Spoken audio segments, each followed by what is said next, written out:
Welcome, everyone, to a new episode of Flipside Focus.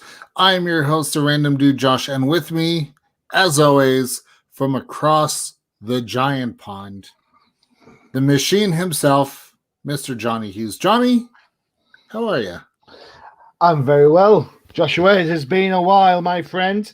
It has. Are you still suffering from my picks on TDC? Well, no. I didn't think so. Not compared to the ones that you picked today.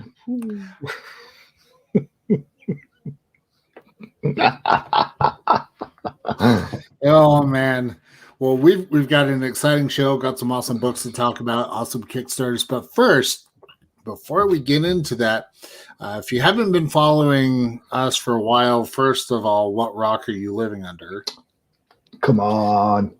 But we recently found out that Comic Crusaders, the parent website for Undercover Capes, has made some pretty huge accomplishments. Big time. So on the is it feed the Blogspot? Mm-hmm. Blogspot. Yeah, that's it. Blogspot charts. Yeah. So Comic Crusaders, as far as comic book websites goes, we are number 12 in the world. That's one better than the 13th Crusader. Just want to say. Oh, but and then of course Undercover Capes came in at number 18. That's huge. That's huge. Mm-hmm. I remember when we started doing this, and we kind of we're in the mid 40s for capes. Yeah. Crusaders was mid 20s, and we thought, that's pretty good. And bear in mind, this is worldwide. This isn't just like the States or the UK. This is and everything in between. Yeah, this is worldwide. So this is of all the things that are on the net. Crusaders is 12th, and it's a big thing. It's a big thing. Mm-hmm. We beat some pretty big boys out there, and you got to remember is that Crusaders and UCPN, it's by fans for fans. We're not part of a media conglomerate. We don't have Warner Brothers or AT&T or Disney breathing down our necks saying, you got to do this, you got to do that. Man, we do this for the love. So, definitely a huge accomplishment. Shout out to all the contributors for rocking it. And then, as always, we also have a new app as well. We do. My phone's downstairs, so unfortunately I can't show you it. It's the Android app. Mm-hmm. Very good. I know part of my soul died that Apple's making us wait, but you can go to the Google Play Store and just search for Comic Crusaders. And that's where you're able to check out all the reviews from all of our contributors, including Mr. Johnny Hughes. Indeed.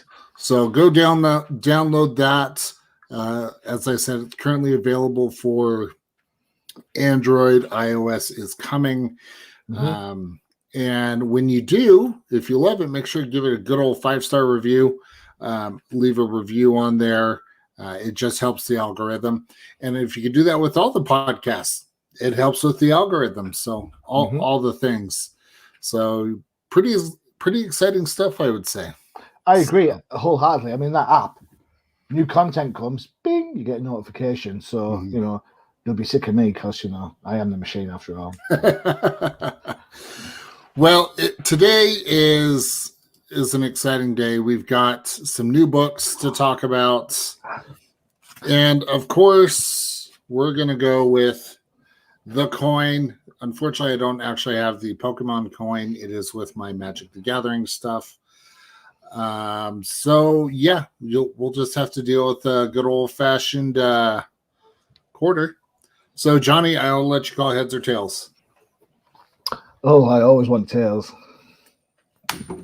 Oh geez, let me flip that again. Heads or tails, kitty cat. You know, we'll save that for TDC, but I want to talk about Batman: The Long Halloween Part 1. Yeah.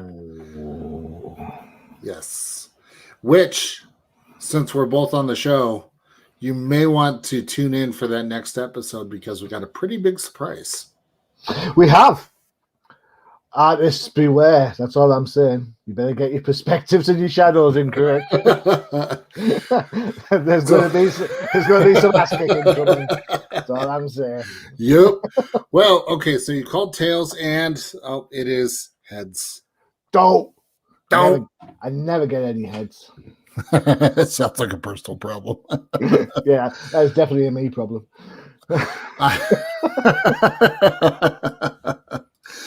All right, so heads, well, that will be my pick. So I kind of went in a very unconventional route as far as this pick goes. And I say unconventional because it's not something I would have normally picked. And I know, Johnny, you were like, wait, what? Yeah. Really? Yeah, really? Well, yeah. Hey, each to their own. I know. So my pick for this episode is the Oz Annual Patchwork Girl. This is a book by Zenescope. 64 pages of wow. Wowza. So written by Joe Bruscia, Ralph Tedesco. So this is Joe Bruscia, Ralph Tedesco, Dave Franchini, and Jenna Lynn Wright. But then writer, I don't know why Zenescope do this, but then the writer is Jenna Lynn Wright. So I guess the brain trust gets together, comes up with some sort of story. Put together the story, and then she puts it together. Okay. Yeah, and then they hand it off to a writer and say, right, sort that out. Okay. and then, of course, we've got art by Alessio Marlani, Eamon Casalos. How do you do this so well? I don't. Well, I just go for it, you know. Dario Tallarico, and then colors by Jorge Cortez, Michael Barjolo, and Max Flan Araujo. If I butchered your names, I greatly apologize. Sure, you can get the letter right. The letter is fine. I mean, Taylor Esposito. Like the song. Yes. Yes, absolutely. So the reason why I picked this particular book, so Zenescope has taken a franchise, a story that we all know. We all know The Wizard of Oz, but have put their Zenescope twist on it. Yeah, we ain't in Kansas anymore. No, we're well, you know, it's funny you mentioned that because we'll talk about that in a minute. So Dorothy is currently the Queen of Oz, and she's just ruling Oz in a very Amazonian way, if that makes any sense. What? Seems like Oz and Themyscira, at least from what I was reading, kind of had that same feel. Now, the interesting thing was the prison in Oz, or Ojo, I believe it was how it's pronounced, has been holding what is known the Patchwork Girl, kind of like a different type of scarecrow, almost like a voodoo doll type. Yeah, I'll go with that. Character, if you will. But, and I must say, the art on Patchwork Girl, fantastic. Like, if they were to actually put her on screen, it'd be absolutely terrifying. Just with the way that makeup design is now, special effects. I mean, they could do a lot with this character. But in Oz fashion, a tornado comes in and completely takes out the prison. As that happens, yeah. Of course, it wouldn't be Oz without a tornado. But I had to get a kick that Patchwork Girl gets sent off to somewhere in Kansas. And she says the line, "I don't believe that we're in Oz anymore, Bug." And so she just wreaks terror throughout Kansas. And Dorothy and the Scarecrow and the Cowardly Lion have to go and save Kansas. Just kind of a unique twist on the story that we all know. Mm-hmm. And instead of it being everything in Oz, it's moved to Kansas.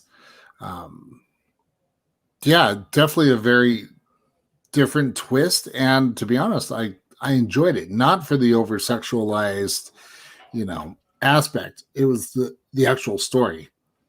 Kind of like we all go to Hooters for the wings. Yeah. We read Playboy for the articles. But I mean, the design of the characters, I like the lion. And Lion. Scarecrow was very well done. Mm-hmm. And as I mentioned earlier, Patchwork Girl looks fantastic. Mm-hmm. And the ability to capture humans in her using her ability and change them into dolls. Creepy. Creepy as they say. Creepy as Oz.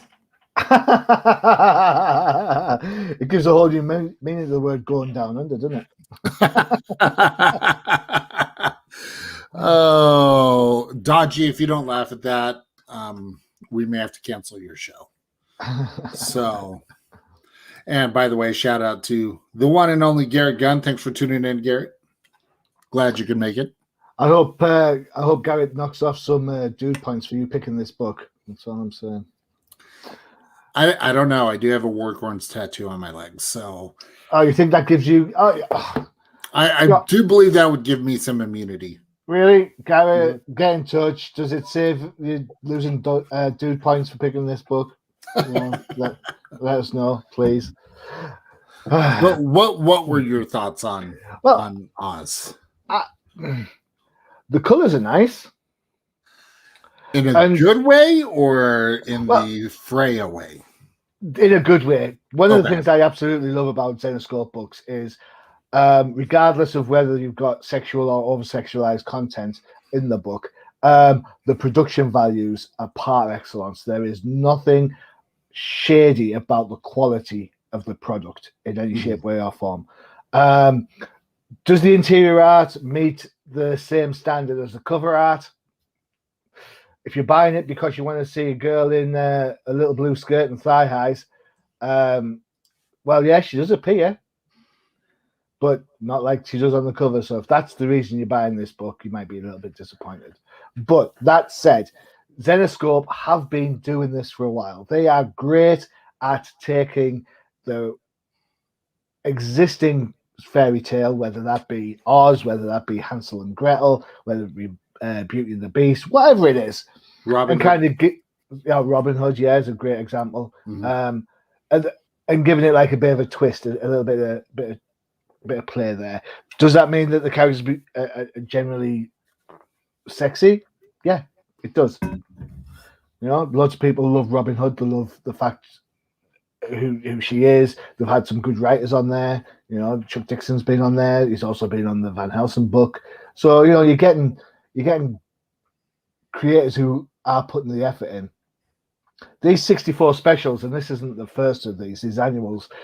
For the last few months, Zenescope have been putting out these kind of one-shots, self-contained stories. I say self-contained because they're not, because there's always a little hint of what's coming out else down the line, as a means to get people into their continuity. I think that's a really good thing to do. What I like about the Zenescope annuals is that the quality of the annuals does diminish from the actual regular monthly book. This one around, for me, my personal tastes, I'm not a big fan of art by committee. you can see there's a distinct change between the art when they're on Oz and the art when they're in Kansas. Is that an editorial choice to give it some context and some juxtaposition? Yeah, it might be. I kind of think, I'd rather just see one artist all the way through on that one. But that said, if you buy in Zenoscope because you like the ideas and the twists in the stories, this is going to be right up your street. Definitely. Definitely. And that's what honestly caught my attention on it. No, it was the thigh highs. Don't be honest. It's the thigh highs. No, not entirely. Truth will out. 95% story, 5% thigh highs. Never judge a book by its cover. But in Zenoscope's case, you've got a pretty good. So, but I do like cheesecake. I like vanilla. That's nice. I like strawberry. I like double chocolate. Yeah, and if you can get one in fishnets, I am all over that. There you go. With whipped cream. Take that as you like it. You dirty dog, you. What can I say? Squirty cream for the win. I mean, whether it's a dirty dog or stray dog, take your pick. Stray dogs. Yes. Oh, well, speaking of segues, I believe it is time for your pick, good sir. Is it? No. I mean, a dirty dog, yes. Mm-hmm. But yeah, your pick, sir. Oh. Whoa. This book. Stray Dogs. Absolutely the bee's knees. So let me get you the rundown for the creators. You've got written by Tony, I'm going to say Fleeks, art by Trish Fostner, colors by Brad Simpson. It's all a little bit digital, so we're going with layouts by Tony Rodriguez and Chris Burnham. Flatterer is Lauren Perry. Design and logos by Lauren Herder, and it's published, of course, by Image Comics. Now, I have to say that I love this book. It is immense. How much do I love this book? There you go. I went out and bought the damn thing. Oh. Yeah, there's 4 issues there. 5th issue is waiting down at my local comic book shop to pick up. So thank you to Ash at Forbidden Planet down in Middlesbrough for sorting that out for me. Mm-hmm. This is the final episode of the Disney Meets 7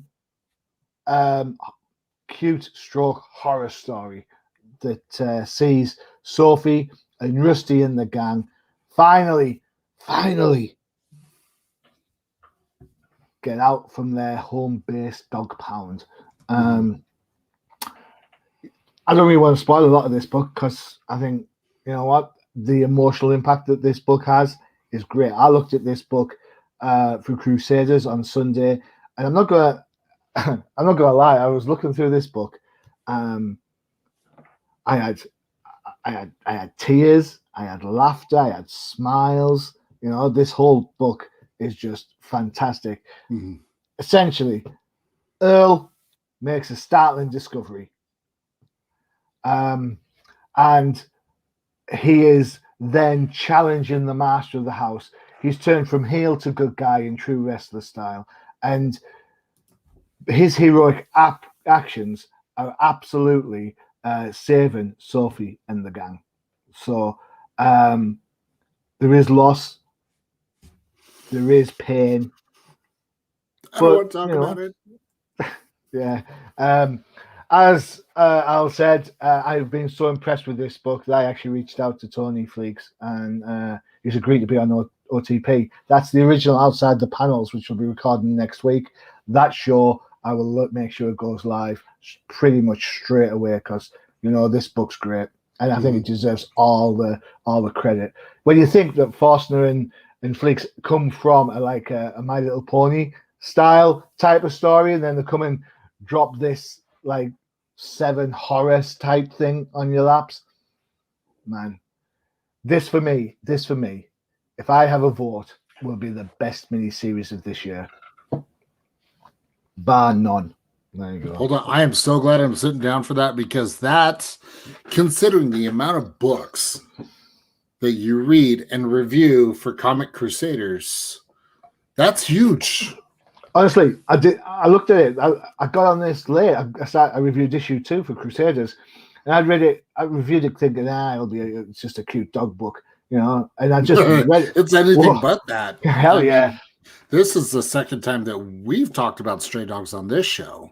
Yeah, and that's and I think people need to get on this, because you know what? There's a second series lined up, so that's how popular this book is. Mm-hmm. What do you think of it? I loved it.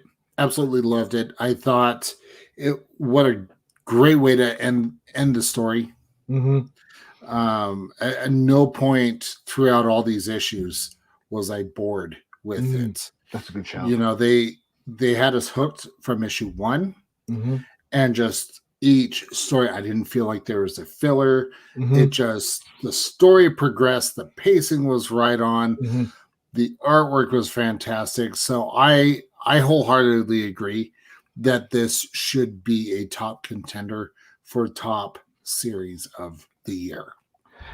It's just, I don't know. I don't know what I mean, you're a dog person. I'm a dog person. Don't let my cat hear you say that. She's in the room with me, so I'm probably going to get death stares in a minute. Probably. Honestly, I just couldn't. I couldn't put the book down. I couldn't.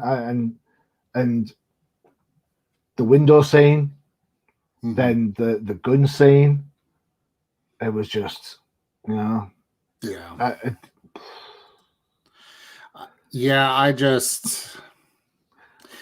This is one of those books and one of those stories that I have no problem going back and reading it again. And there's a few of those. Morgan's Organs is one of those. Mm-hmm. Franklin and Ghost. Mm-hmm. Stray Dogs. I mean, those are the ones that come to mind right off the top of my head. That I can go back and read them multiple times and enjoy it as if I was reading it the first time. Yeah, and I think for this one in particular, definitely, maybe not this issue per se, but in the build up to this issue, there are lots of different things going on. So you get like the humor elements about the dogs talking about who farted and who wears the food, and just random conversations that you expect to have. I kind of feel like that's almost how we are within Comic Crusaders, like the random conversations we have with different contributors, and then out of nowhere, Al Mega will say something about who farted or something. Maybe that's where I connected with it, because it kind of reminded me of our group. Yeah, it's us. Yeah. Well, I just want to say I blame David Nemesis for farting. So just want to say I would agree. or would it be Bud? Oh, well. Because he just farts and leaves. I mean. Yeah, that's true. That's true. that is definitely true. Then you got Matthew. He's kind of the squirrely one. So. Well, I wouldn't want to say that because he's a new guy. So I'm like. Oh no, I'll say it. I have no problem. I'll probably get some crap from him the next episode of TDC or the Jank Think Tank. So we'll find out. Yeah, keep it for the Jank Think Tank. We have enough issues brewing on TDC than that. Leave it to Al Mega for the drive-by fart. Whipper. But yeah, so I would definitely agree. If you're looking for a new story, Stray Dogs by Image, guaranteed, go pick it up. It's 5 issues. It's worth it. Nothing. It's definitely. I tell you what. Do me a favor. Go back. Those Heroes Reborn books you've just been buying from Migraine that have no point because everything's going to get reset this week. Go back, take them out of your pull list, go and get your comic book shop to put this in instead. It's the same number of issues, same cost, maybe even a little bit cheaper because these are only, $3.99 books instead of $4.99 books. Mm-hmm. What are you going to do? Pay more money for regurgitated storytelling that wasn't new 20 years ago when it first happened? There's a reason why old timers aren't talking about the Heroes reborn the first time around. So just saying. It's kind of like an urban legend. I mean, oh, man.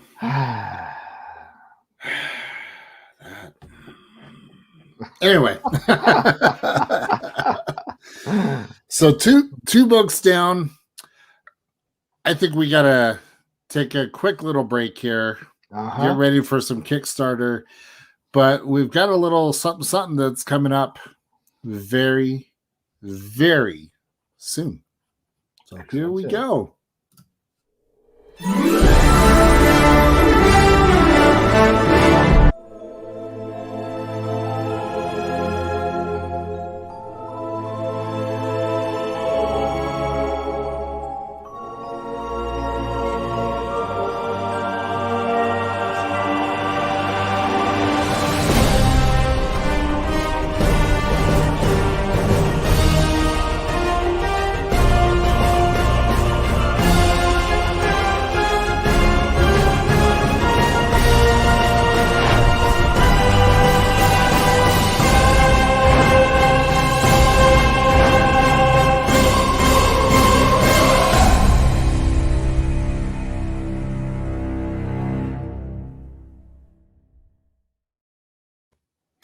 That's right. The Random Dad Chronicles is back. I was specifically playing that one because I know he's watching. And so I knew he wasn't expecting it. Ha! But the cool thing about this particular arc, if you will, of the Random Dad Chronicles, we're going to be doing some more than just comic book reviews. We'll be doing some gameplay videos as well. Very good. The kid has got me into Fortnite. And so we'll do some gameplay videos. I have to show him up in Halo because, you know. Halo. Can't believe you are going for Fortnite. At least kick his ass at Madden's. Or MLB The Show. I mean, I've not played that yet. Is that good? It's good. It's really good. Yeah. And it's finally on Xbox as well. So it always throws me off when I start the game and it shows all the PlayStation stuff. But I'm playing on an Xbox, so. Well, that doesn't bother me. I have a PlayStation. That doesn't bother me. I have a PlayStation. And I've got an Android phone, so I can app it up. You're killing me. Maybe he and I will do a game of Injustice. Yeah, there you go. Yeah.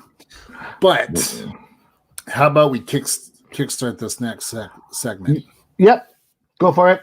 Flip the coin. Tails again? Or are you wanting to get some head? I'm always chasing tails. Okay. All right, here we go. Oh, you finally got some tail. Woo! Ooh, crowd goes wild.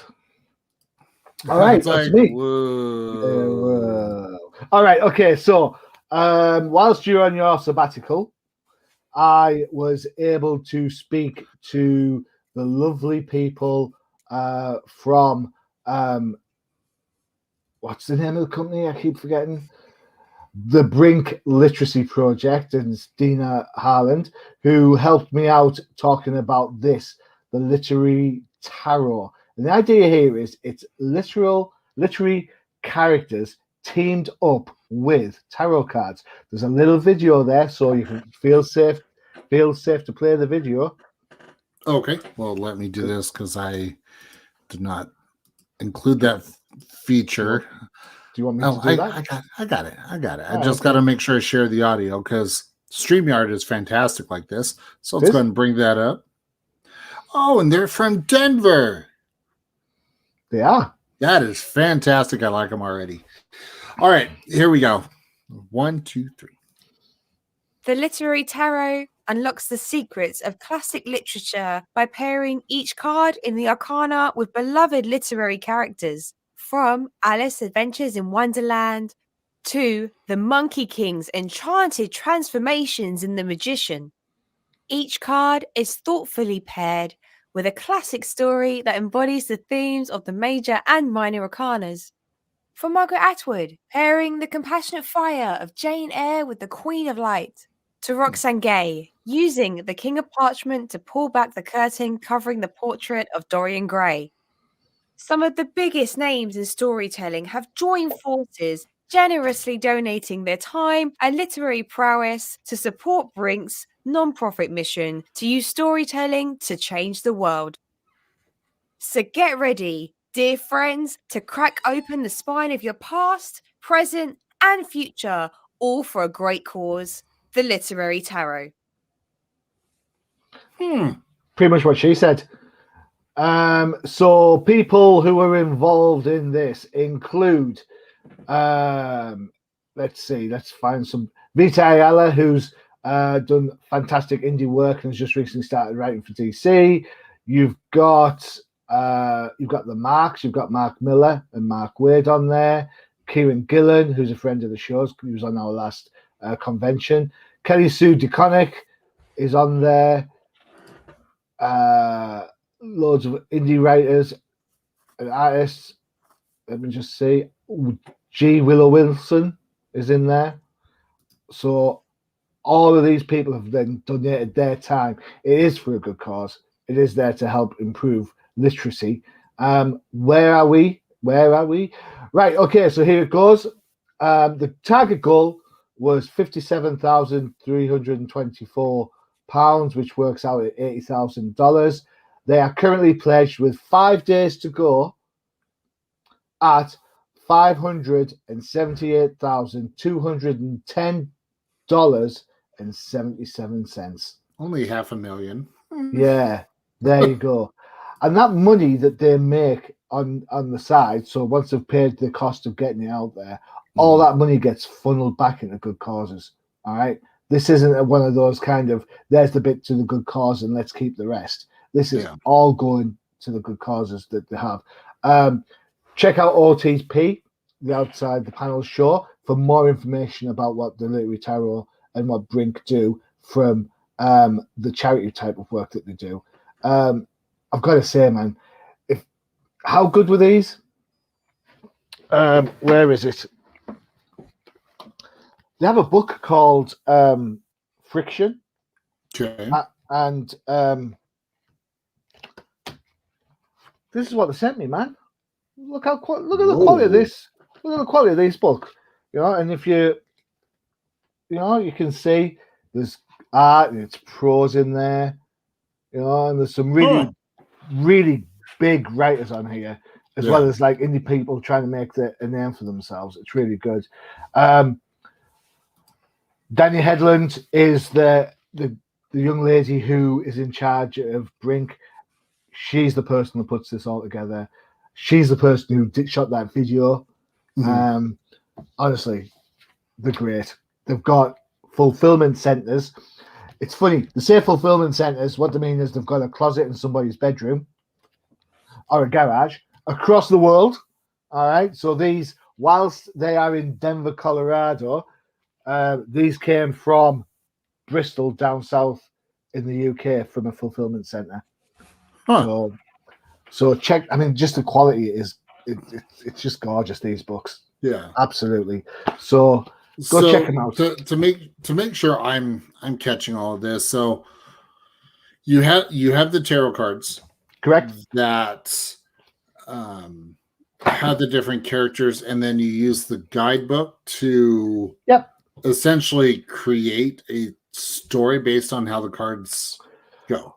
Well, the cards are linked to literary characters, so they kind of entwine. So if you've got like the card that's linked with Dorian Gray, how does that card interact with the overall theme of what Dorian Gray stands for? Okay.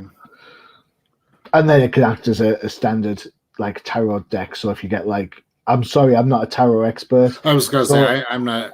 So if you get like the Hanging Man, for example, if that's a card, or what's that one there, the Wizard, then there's going to be a literary story that connects to that, but you can use it as a regular like tarot deck if that was your choice. Honestly, this this project, when I saw it, and you see the video and you see the cards in the pack and everything in the case, I was like, you know what? I'd be like, wow, how cool is that? Just to look at them, you know. Yeah. You can your pledges, you can get them as a PDF, so you are getting the benefit of the art and the stories from that point of view. But still, there's something about actually. I think this is one of those. This is one of those ones where you would actually want to hold the cards. Yeah. No, and I would agree. I mean, look at the game that I play. Yeah. It's one thing to be able to see the cards in a digital form. Mm-hmm. It is something completely different to actually hold the card, be able to feel it in your hand. So very unique. I like it. I like it a lot. When I got in touch with them and they got in touch with me for the interview, I was like, what? And then when Danny explained it, I was like, you know what? It makes perfect sense. It makes perfect sense. So go check out the interview. She is far more knowledgeable and passionate about it than I am, although I am absolutely sold on this for the whole thing. So, I mean, I'll give you I'm looking at the site now. So the devil card is linked with Moby Dick because the devil card is about unhealthy obsession. Yeah. And there is no such unhealthy obsession than Captain Ahab and his hunt for the big white whale. Yeah. Okay. So now I'm yeah. Okay, so now it makes sense. Yeah, so the Hermit is linked with Frankenstein because of Frankenstein's wish to be left alone and so on and so forth. Yeah. You there now? Yep. Cool. Excellent. That makes sense. So even if you're not into tarot, if you know someone who is, and you're looking for a very unique gift, back to project, get it for them. Yeah, absolutely. I mean, if you look down on the page, you can see the friction books I've just shown you. I mean, that's a quality book. It's not something you're just going to flip through. You're gonna have to sit and read that. You know, so I think for me it's a win-win. We talk about unique projects. You know, this is one of those. Yeah. There you go. That's my choice. I like it. Man, that's a tough act to follow. Golly. Well, you know what? I'll give it a shot. My pick is actually the Owl, Osage Guardian. The what Guardian? Osage. Okay. Osage. Yep. Okay. So a couple interesting aspects of this. One, takes place in the 1930s. Also, our hero or vigilante is a Native American. I feel like this is a group that is not represented enough. That's a shout. Within comics, and so to have an original character, not taking an existing one and all of a sudden changing it, not naming any other publishers, I feel this is the best way to go about this. It's going to be your classic superhero vigilante type story. But the fact that it's in the 30s is something we don't see a whole lot of anymore. No, yeah, I was just going to say, you think of 30s, you think of the Shadow, don't you? I mean, what the Phantom was in the 30s, right? 30s, 40s. You know, the Shadow, but honestly, just the concept. I love the style of the art. It looks cool. It's just a cool looking book, and one that if you're looking for new heroes that may have a slight resemblance, not a lot, but a slight, of other heroes, then this is definitely the one for you. Written by Skylar Emmons with Blue Turtle Comics. What a cool name for a publisher too, Blue Turtle Comics.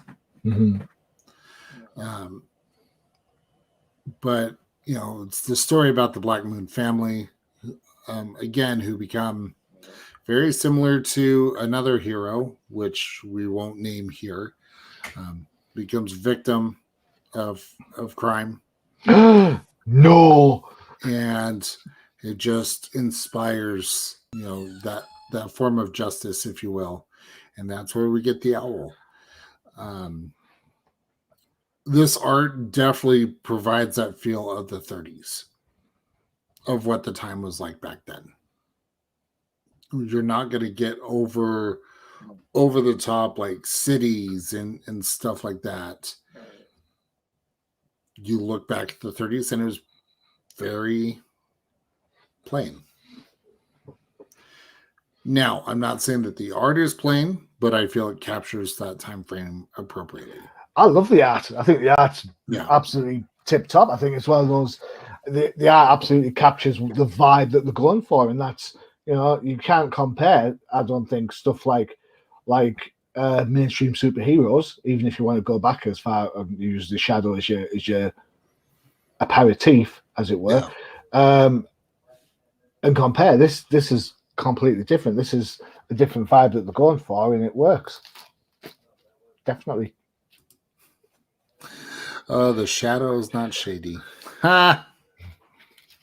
The Shadow knows. The weed of crime bears bitter fruit. But I mean, if you're looking for just a just downright good story, I think this is going to provide that for you. Definitely. And pretty cool opportunity for some cool cosplay options too. Well, here's the thing. I was looking through the page that you're looking through, and Black Turtle Comics, they've got other stuff going on. They've got Sooner Force, which is, if you scroll down a little bit, is a little bit more anime. Keep going, keep going. By the way, I really like that cover. Yeah, me too. I think that's class. So there you go, Sooner Force. So if you can, that's kind of their team book. It's a little bit more anime. Again, they've got a Native American character in there.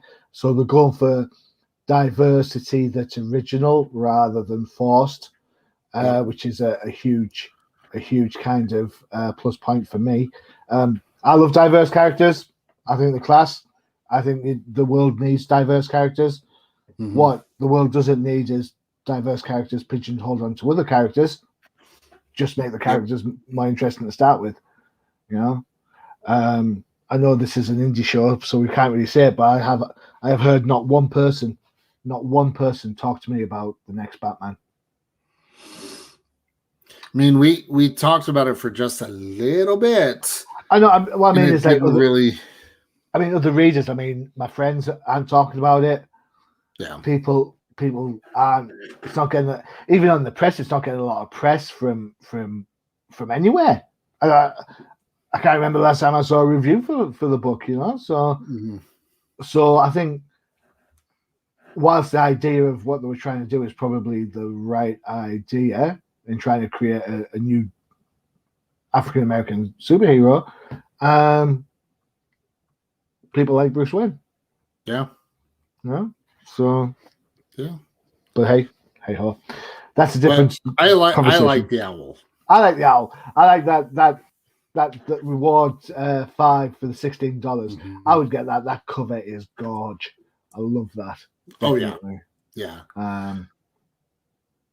Yeah. And that's just a callback to comics of the past, which, funny enough, is talked about on what is it? Oh, the Old Timers Comic Book Show. So this one is it's got 12 days to go. They only wanted $2,300. They went and got $3,959 instead. So booyah, there you go. So both the projects. And like we've said, if the project is fully funded, you're going to get it. I mean, there's very little risk at this point to back the project. Both projects ship anywhere in the world, and that's for the hard copies as well as the digital versions. Mm-hmm. So, including all the extra bits and bobs you get for the pledge levels. Yep. So, I think I think we've done a good job there, scouring the old Kickstarter to get some good ideas out.